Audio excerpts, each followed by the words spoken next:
Good evening and welcome to the Kuhn Academy for this installment of AP US History, where we are not just learning history, we're making history. So today we are going to talk about the westward expansion and kind of the closing chapter of westward expansion in something known as Frederick Jackson Turner's Frontier Thesis. Okay, he's a early historian from the late 1800s. Almost always makes the exam. Okay, so it's an important guy you want to be familiar with. He's a historian, though not somebody from history. So we're talking today about historiography.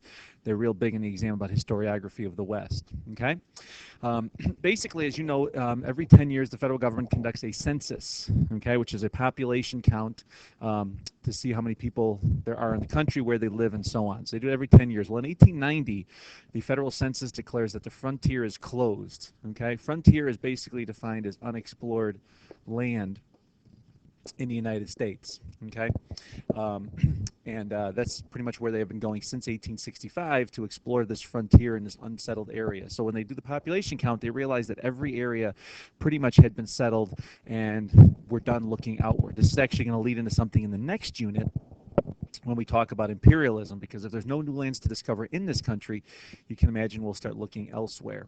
Okay, so his book is called The Significance of the Frontier in American History. Okay, and why is it a thesis? Is because he's trying to prove something about the frontier, all right, and what character that sort of built upon the United States. Okay, and what he's saying is that the frontier shaped who we are as Americans. So this American identity, this American exceptionalism, really comes from the frontier experience that we had. Okay, and this kind of really defines what the West is about and how we remember it. Okay. Promoted independence and individualism. So we see this in the rise of the cowboy. All right, now cowboys is kind of a whole myth and a joke, anyways. But I mean, it did truly exist. But Hollywood has totally mythologized that. And most of those Hollywood movies came out in the 1950s. What are we doing in the 1950s? We're fighting the Russians in a Cold War. Okay, Cold War against communism, communal. Everybody worked together. Okay. The West was all about individualism, rough and tough, overcoming the great odds, okay, settling uncharted territories, taming the Indians. All right, so this is kind of where we start to develop this sense of identity in this sense. The Oregon Trail, okay, you've been brainwashed with that, playing that game as a kid, overcoming all these great obstacles to settle westward. Okay, he said the West broke down the class distinctions. All right, you're not going to have the Rockefeller and Carnegie $1 million mansions out west. Everybody's in the same boat. All right, we're all getting 160-acre plots. Okay, due to the Homestead Act. All right, and we're all settling this land and just basically trying to survive.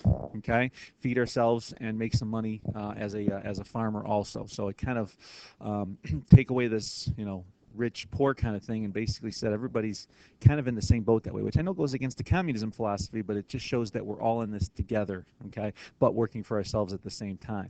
All right, the West also caused us to be inventive. All right, if you look at several of the things that were invented out west, all right, being a graduate of Northern Illinois, I'm going to pride myself on the barbed wire. All right, we were able to figure out how to tame the cattle. All right, get rid of the open range and fence them in. All right, and keep them and start to mass produce this livestock and things like that. Okay, screens for windows. Okay, if you think about that, you're living in these hot western muggy areas. Okay, you're able to build houses with screens in them to protect themselves. Irrigation. Okay, the self-cleaning plow by John Deere. All right, I'm going to write that up in green here. He's an Illinois boy, so something we should be familiar with. Okay, then the plow that could clean itself, so we could farm the lands a lot faster. Okay, caused us to be practical minded, that we're concerned with just getting things done. All right, but wasteful at the same time, because there was such an abundance of resources. All right, all this natural water that's out here, all of the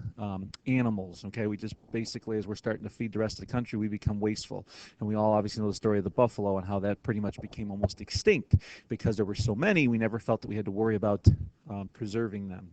Okay, and to close this, all right, Turner's arguing that the closing of the frontier troubled our society because the frontier always gave us this new form of hope. All right, if things became crowded in Chicago or was crime-ridden, we could always go west. We could always look for new opportunities and more free land.